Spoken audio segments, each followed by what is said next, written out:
संकेत पुस्तकों में नहीं देखे। भगवान है वो, 33 कोटि भगवान है। कोटि बने करोड़ नहीं, कोटि बने प्रकार, 33 कोटि भगवान है वो। और वो देवता है, देते हैं धन, बेटा, जस, सम्मान, जगत, सुख, लेकिन ज्ञान नहीं दे सकते वो। मां भगवती ने कभी गुरु का काम नहीं किया, भगवान राम ने कभी गुरु का काम नहीं किया।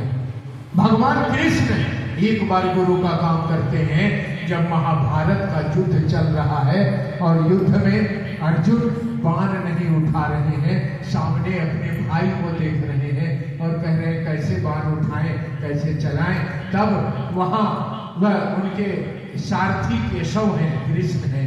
केशव कहते हैं हे अर्जुन, माया वहां हटाने के लिए, हे अर्जुन सामने खड़ा वो आदमी तेरा भाई नहीं है, दुश्मन है। अगर तूने बाण नहीं चलाया तो उसके बाण तुम्हारे प्राण ले लेंगे। इसलिए युद्ध भूमि में कोई भाई नहीं होता, युद्ध भूमि में कोई पिता नहीं होता।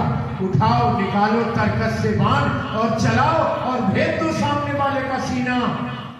अर्जुन का मोह भंग किया और युद्ध पर विजय प्राप्त करवाया। एक बार श्री कृष्ण ने उस युद्ध की भूमि में गुरु का काम किया।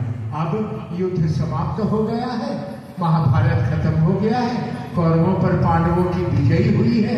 अब बैठे हैं अर्जुन, केशव से कहते हैं कि हे केशव, युद्ध भूमि में जो आपने मुझको ज्ञान दिया था, कृपया उसकी पुनरावृत्ति करें, मैं भूल गया। केशव कहते हैं हे अर्जुन, अब मैं भी भूल गया, मैं नहीं दे सकता, मैं पुनरावृत्ति नहीं कर सकता। एक बार उनके गुरु होने की कहानी पुस्तकों में उपलब्ध है जब उन्होंने ज्ञान दिया है। राम ने कभी गुरु का काम नहीं किया, भगवान का काम किया। वो मर्यादा पुरुषोत्तम हुए वो। मैं कह रहा हूं भगवान और गुरु में बेसिकली अंतर होता है। भगवान गुरु का काम नहीं कर सकते, गुरु भगवान हो सकते हैं। इसलिए भगवान अलग है और गुरु अलग है। राम ने कभी गुरु का काम नहीं किया, कृष्ण ने कभी गुरु का काम नहीं किया, मां भगवती ने कभी गुरु का काम नहीं किया, हनुमान ने कभी गुरु का काम नहीं किया। किसी देवी देवता के गुरु पद की व्याख्या किसी पुस्तकों में उपलब्ध नहीं है, मगर हाँ सभी पुस्तकें चीख चीख के कहती हैं कि शिव गुरु है, शिव जगत गुरु है, शिव आदि गुरु है, शिव गुराधिपति है, शिव गुरुओं के गुरु है। यह व्याख्या पुस्तकों में भी उपलब्ध है। इसीलिए दूसरे देवी देवता भगवान है, देवता है, भगवान के रूप में वो जगत का सुख दे सकते हैं, लेकिन भगवान के रूप में वह ज्ञान नहीं दे सकते हैं। महादेव भगवान के रूप में रावण को त्रिलोक की शक्ति देते हैं, लेकिन चूंकि रावण ने महादेव को गुरु नहीं बनाया था, इसीलिए वो तीनों लोक की शक्ति को संचालित करने का तरीका मालूम नहीं हुआ और उसी शक्ति में उलझकर रावण खत्म हो जाता है। पुस्तकें लिखती है रहा न कोई रोवन हारा। यानी भगवान के रूप में महादेव से आप सब कुछ ले लीजिए, आप बाबा हैं वो, उनकी सारी संपत्ति हमारी हो जाएगी।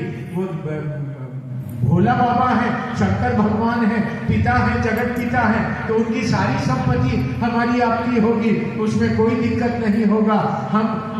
वो जब मेरे पिता गुजर गए तो उनकी संपत्ति मेरी ही हो गई, लेकिन मेरे पिता बड़े पदाधिकारी थे, पढ़ाते थे, हमने उनसे पढ़ा नहीं तो हमको ज्ञान नहीं हो पाया। संपत्ति तो मुझको हो जाएगी।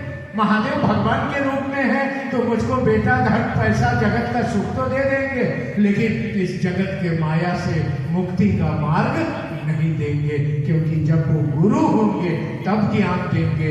इसीलिए शिव के गुरु पद की व्याख्या चल रही है और किसी देवी देवता ने गुरु का काम नहीं किया है, इसीलिए वो हमारे गुरु नहीं हो